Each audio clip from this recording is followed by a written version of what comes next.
Hi, this is Michelle Rumschlag, Naturalist, and welcome to Virtual Experiences with the Hancock Park District. It's Friday, so we're hitting the trails.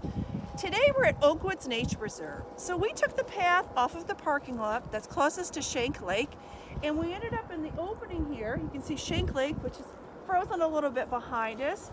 And then for another point of reference is this huge cottonwood tree that maybe you're used to seeing when you hike the trails.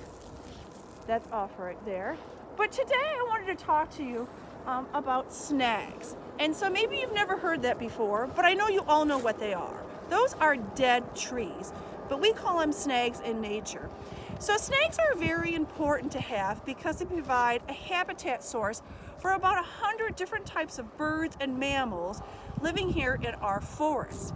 And they actually make up about 10 to 20% of all trees in forests around the world. And so how do you tell what a snag looks like? Usually it's a tree that's dead. And that's something easy in the summertime or in the spring or fall when you have the leaves. Here in the wintertime, it might be a little bit harder because no trees have their leaves on. So one of them would be if it doesn't have the bark on the tree because it has that protective covering. And so we found a great snag just off the path over here.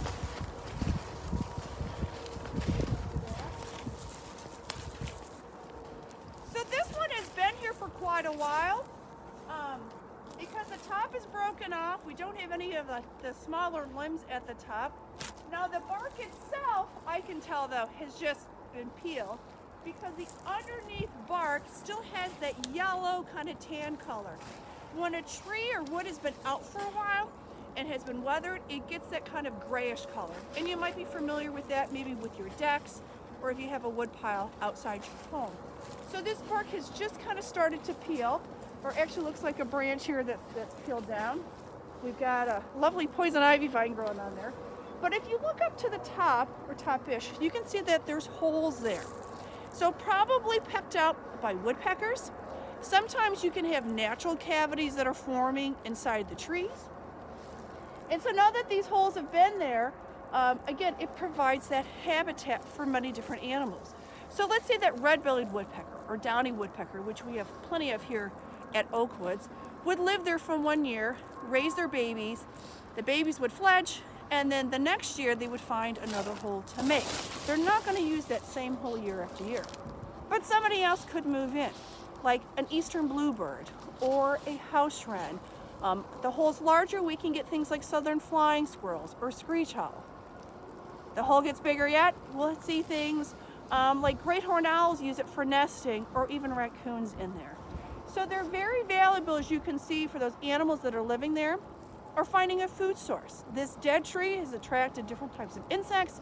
So birds like brown creepers and white-breasted nuthatches and those woodpeckers will come to find those foods. So by having these dead trees, again, they're not the prettiest to look at, but they're very functional.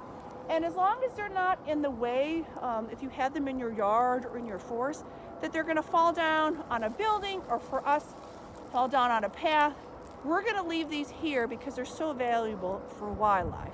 So this is a great time that you can walk around and see a lot of these trees that look like this.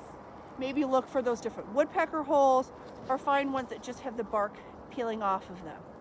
So it's a great time to be out in the parks, but definitely bundle up if you're heading out this weekend. It's going to be really cold, but again, you wear your layers. It's still really beautiful to be out here. Again, join us on Monday at 1 o'clock for our discovery stories. Have a great day, and thanks for joining me.